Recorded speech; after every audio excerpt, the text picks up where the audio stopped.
Hello and welcome to some more Star Citizen with a leak about the new vehicle coming with 3.6 Live, the Anvil Ballista. Let's talk about what we know. Please bear in mind that most of this stuff was translated from an article that was in German, and my German is not great.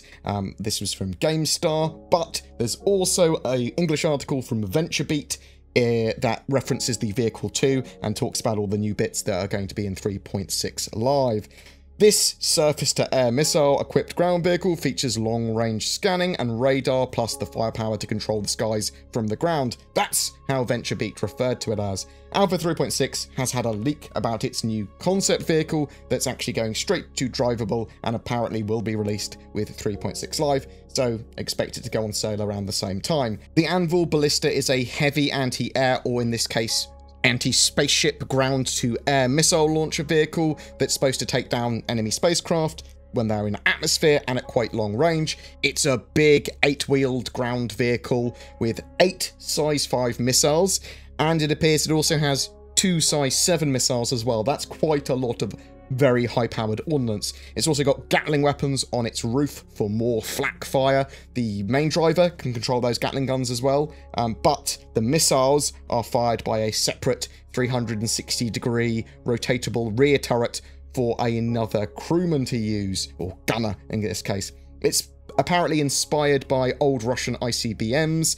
The vehicle needs to brace itself on the ground with feet before it can fire this large ordnance, so it needs to come to a full stop. They will be adding recoil for missiles at a later date as well, apparently. Each of those size 5 missiles is powerful enough, apparently in atmosphere, to take out a Cutlass if they get a direct hit. For something larger, you'll need to use either more missiles or one of its size 7 weapons, something like a Valkyrie. Shoot it with a size 7 is the idea. You'll obviously, if you get shot at by these missiles, potentially be able to outrun, dodge, and countermeasure those. If you're trying to countermeasure, please bear in mind that when you're in atmosphere, you're likely to be burning quite hot. And because you're in atmosphere, you're not going to be having the benefits of spaceflight with the agility and speed. So that's an important thing. It's going to be very dangerous to fly in atmosphere against certain things. The Ballista has shields as well. There is some way of resupplying the missiles. It was stated you won't have to keep on going back to base and rearming it, but we're not sure if you'll be able to rearm and resupply it easily in 3.6 or if they meant in the future.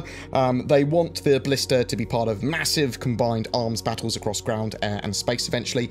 It's going to be an important part of base defense and area defense. The Ballista appears in Squadron 42 episode 1 as well, apparently. The vehicle is around 12 foot tall, it seems. It says twice the size of a human, and will be transportable by some ships in the future, like the Hercules Starlifter. So I'm assuming in 3.6 that you'll only be able to spawn it at outposts and on the ground, but we'll have to wait and see. I wonder if it will fit in anything like the Starfarer, maybe? I have no real concept of its size until I actually see it. That's what we know at the moment though, so I'm expecting 3.6 to be potentially live at the end of next week, which is when I would expect to see this on sale as well.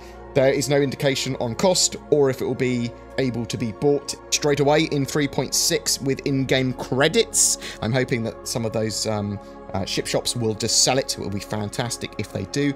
I've really been looking at ground vehicles sort of like being able to readily repel single ships attacking a base or an outpost. That's sort of like something I've wanted for a while. Yeah, multiple ships or something on the ground, or it getting sucker punched or whatever, that will take it out. But single ships should have to, in some situations, not just have entire ground superiority, and this is the sort of thing I wanted to see for that. AI using ground vehicles is also something that we have yet to see. This would actually make a lot more cool when it comes to missions like assaulting underground bunkers. That'll make them much more interesting, and one of the things they said, there are going to be reasons why you have to land your ship and take a ground vehicle into combat or into missions, because there's environmental hazards, or because there's going to be loads of, I don't know, ballistas taking out your ship if you wander too close. But what do you think? Do you like the idea of a military anti-ship ground vehicle? Are you worried about its cost or it being overpowered? How much do you think it will be? I'm guessing somewhere between, I don't know, $120 to $180. But that's a wild stab in the dark. I have no real idea to sort of like how to price ground vehicles, what their values are yet. Whatever your thoughts, I'd love to hear from you though in the comments below. I do love leaks like this. ones that I'm not NDA'd to not talk about. Being Eva Carty is really annoying when there's a leak. that's either Cardi based, because I want to talk about 3.6 or things like that at the earliest possible stage. Really looking forward to the Ballista load, but as I said, tell me what you think in the comments below. Every month we have a ship giveaway. For July, it's for an 890 Jump, the mighty luxury ship. To be in for a chance of winning that, just be subscribed to my channel and comment on any of my videos this month. More details down below.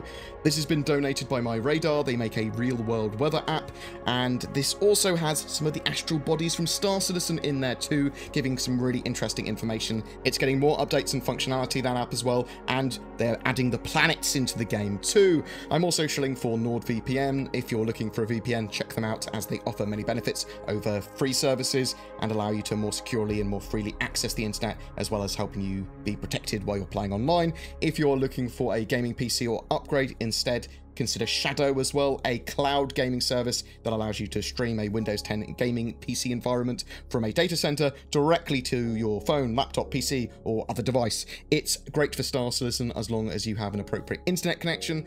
For both of those services, NordVPN or Shadow, please use the code BoredGamer for discount. If you would like to further support my channel and for more Star Citizen content, consider becoming a Patreon or YouTube member with that join button below my videos. All the links and all that sort of stuff down below. If you've got any feedback, if you'd like to talk about anything that we've talked today, if you've got any questions, whatever, I'd love to hear from you in the comments below as well. Thanks for watching, guys, and I'll see you in the verse.